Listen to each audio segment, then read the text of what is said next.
नमस्कार दोस्तों मैं आज आपसे एक सवाल सीधा सपाट सवाल पूछता हूँ कि आपने एक उपन्यास है मैला अंचल पढ़ा।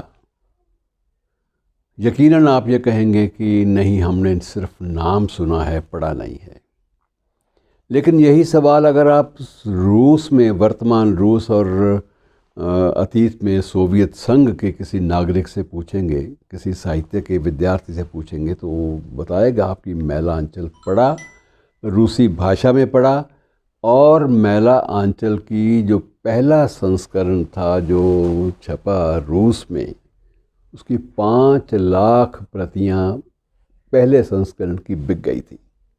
और वो संस्करण, वो उपन्यास आज भी वहाँ पर बाकायदा बिकता है और उसको अपने शेल्फ में रखना एक सम्मान की बात मानी जाती है। लेकिन हम सिर्फ नाम से वाकिफ़ तो हैं, लेकिन धीरे धीरे हो सकता है कि आने वाली पीढ़ी को नाम भी याद ना रहे। लेकिन याद रहे न रहे, फणीश्वरनाथ रेणु जो इसके उपन्यास के लेखक थे, उनको भूल पाना नामुमकिन है, असंभव है। वो इसलिए, उस कारण है, उसके मैं आपको कारण बताता हूँ। सिर्फ ये नहीं कि उनके प्रति सम्मान की दृष्टि से या मैला अंचल की 5 लाख प्रतियां रूसी भाषा में बिक गई पहले संस्करण की, सिर्फ इसलिए नहीं, इसलिए भी उनको याद रखना बहुत ज़रूरी है कि मित्रों, अगर आज वो ज़िंदा होते तो इसी मार्च के प्रथम सप्ताह में वो 100 वर्ष के हो गए होते। ठीक 100 वर्ष पहले, यानी आज 2021 है, तो ये 1921 में इनका जन्म हुआ था। और सबसे बड़ी बात इनकी खूबसूरती है, जो चर्चा का विषय बनी विश्व भर में, दुनिया भर में चर्चा का विषय बनी, वो विशेष रूप से बात ये थी कि ये कहा जाता था कि इनकी भाषा के जो शब्द हैं वो छोटे छोटे घुंघरुओं की तरह बजते हैं। उन शब्दों की अपनी एक ध्वनि है, उन शब्दों का अपना एक स्वरूप है, एक ज़िंदगी है। और उन शब्दों को पढ़ना जो है अपने आप में भीतर उसी शब्द का अर्थ भी देता है और साथ में अजीब सा स्पंदन, संवेदना का, सेंसिटिविटीज़ का उससे हमें भर देता है।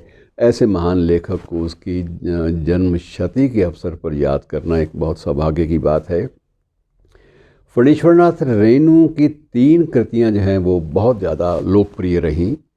मैला अंचल, दूसरी थी उनकी परिकथा, और तीसरी मारे गए गुलफाम। मारे गए गुलफाम के बारे में भी आपको बता दूं कि मारे गए गुलफाम वह कृति थी जिसको पढ़ने के बाद राज कपूर ने भी उसको पढ़ने के बाद शैलेंद्र से कहा था, अपने मित्र गीतकार शैलेंद्र से, कि भाई इस पे फिल्म बनाओ।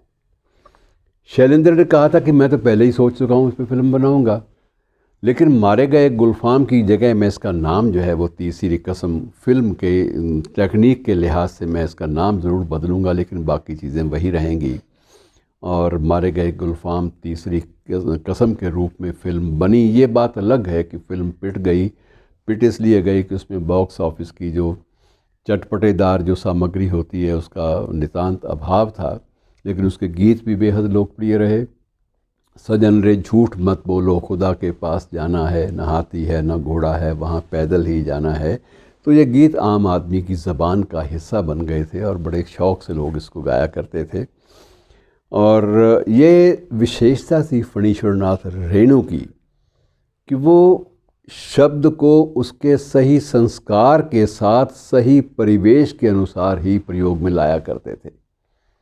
अब एक आंचलिक शब्द है कोई, अगर आंचलिक शब्द का प्रयोग साहित्यिक भाषा में हिंदी में होता है तो उसका अर्थ जो है वो बिगड़ता नहीं है, अर्थ बिल्कुल साफ सामने आ जाता है। अर्थ बज बज के आपको घुंघरुओं की तरह, एक आलोचक ने कहा था कि उनके शब्दों में छोटे छोटे घुंघरुओं की खनक आती है। तो उस खनक के साथ जो शब्द प्रस्तुत किया जाएगा, जो प्रयोग किया जाएगा मित्रों, उसका प्रभाव क्या होगा। और फणीश्वरनाथ रेणु की लोकप्रियता उनके जीवन काल में हो गई थी। ये बात अलग है कि जैसे शैलेंद्र उनकी कृति पर फिल्म बनाकर आर्थिक रूप से दिवालिया हो गए थे, वैसे फणीश्वरनाथ रेणु ने भी संपन्नता का मुंह तो नहीं देखा, लेकिन जो लोकप्रियता और प्रसिद्धि का जो चरम था उसको उन्होंने देखा। आप अंदाज़ा लगाइए कि मैला अंचल रूसी भाषा में अनुवाद जब हुआ तो उस वक्त ये बनारस हिंदू यूनिवर्सिटी की बात है। वहाँ डॉक्टर नामवर सिंह उन दिनों पढ़ाया करते थे। तो डॉक्टर नामवर सिंह ने नामवर सिंह से एक रूसी छात्र ने पूछा, जो बाद में रूसी भाषा के महान विद्वान माने गए।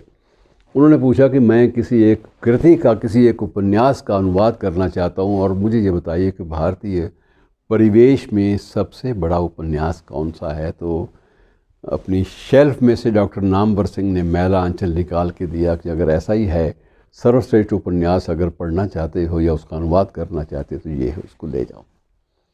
और मैला आंचल की क्योंकि तकनीक जो थी वो आंचलिक थी, इसलिए उसके अनुवाद में उस छात्र को लगभग 2 वर्ष का समय लगा। 2 वर्ष में अनुवाद करने के बाद और उसकी भी स्वीकृति फणीश्वरनाथ रेणु से लेने के बाद, तस्दीक कराने के बाद वो उपन्यास रूसी भाषा में छपने के लिए भेजा गया और पहले संस्करण की 5 लाख प्रतियां बिक गई। और तब से ये क्रम जारी है, आज भी जारी है। अब कितनी प्रतियां आज बिकी हैं, टोटल संख्या कितनी है, ये तो मैं आपको नहीं बता सकता, लेकिन पहले संस्करण की बात मुझे याद है और आपसे मैंने बांट ली। तो ऐसे जो महान शख्सियतें होती हैं लेखन की दुनिया में, और उसके बाद आप अंदाज़ा लगाइए कि जब ये उपन्यास वहाँ पर रूसी भाषा में छपा तो वहाँ मास्को से और ताशकंद से, जो विश्वविद्यालय में जहाँ ये उपन्यास पढ़ाया जाता था रूसी भाषा में अनुदित होकर, तो वहाँ के छात्रों ने बाद में ये फैसला किया, वहाँ के 5 छात्रों ने कि हम PhD भी इसी पे करेंगे, इसी उपन्यास पे करेंगे। और शोध के लिए हम घर बैठे शोध नहीं करेंगे, हम फणीश्वरनाथ रेणु के गांव में जाकर, ज़िला छपरा में जो उनका गांव था फारबिसगंज, और वहाँ जाकर हम उस परिवेश में रहकर शोध करेंगे, तब जाके न्याय कर पाएंगे। और उन्होंने ये निर्णय ले लिया और उसके लिए बाकायदा आवेदन भारत सरकार को भी भेज दिया गया। सरकार की ओर से स्वीकृति आ गई, लेकिन रेणु ने स्वयं रोका उन 5 छात्रों को कि आप उस परिवेश पर बनाना चाहते हैं तो मैं उस परिवेश का प्रतीक हूँ आपके सामने, लेकिन मैं ये नहीं चाहता कि अभी आप उस गांव में जाएं, क्योंकि अभी उस गांव में आपके जीने के लायक, आपके रहने के लायक और वो माहौल है ही नहीं। वो गांव मूल रूप में वैसा ही है। आपको एक मैं चक्कर लगवा देता हूँ, राउंड लगवा देता हूँ। राउंड के बाद ये है कि आपको जो शोध कार्य है ये बाद में बेशक मैं आपका सहयोग दूंगा, मैं आपको काम दूंगा, मैं आपकी पूरा सम्मान दूंगा, मदद करूंगा, आपकी मार्गदर्शन भी दूंगा, लेकिन बाद में पहले यह है कि आप परिवेश देख आइए और देखने के बाद आप जो शोध का कार्य है वहाँ बैठ के ना कीजिए, वो जगह जीने के लायक नहीं है। लेकिन अब वो छात्र अड़ गए थे तब। शोध छात्र की अगर ऐसी बात है तो हमारी जिज्ञासा और भी बढ़ गई है, तो कम से कम हमें एक रात उस गांव में ज़रूर बिता लेने दीजिए। और एक रात, फिर दूसरी रात के लिए उन्होंने ज़िद की और तीसरी के लिए उन्होंने कहा कि हम धरने पे बैठ जाएंगे, हम यहाँ पे 4-5 दिन रहेंगे, हमें रहने दीजिए। 5 दिन मित्रों उसी खपरेल वाले गांव में वो रूसी छात्र रहे और उन्होंने अपने अपने शोध कार्य संपन्न किए। और उसके बाद ये भी कहा जा सकता है कि मैला आंचल पर गहरी दृष्टि से जो शोध कार्य हुआ वो हिंदी भाषा में तो हुआ ही हुआ, लेकिन बड़ी लीनता के साथ अगर शोध कार्य, रिसर्च का काम हुआ तो वो रूसी भाषा में हुआ।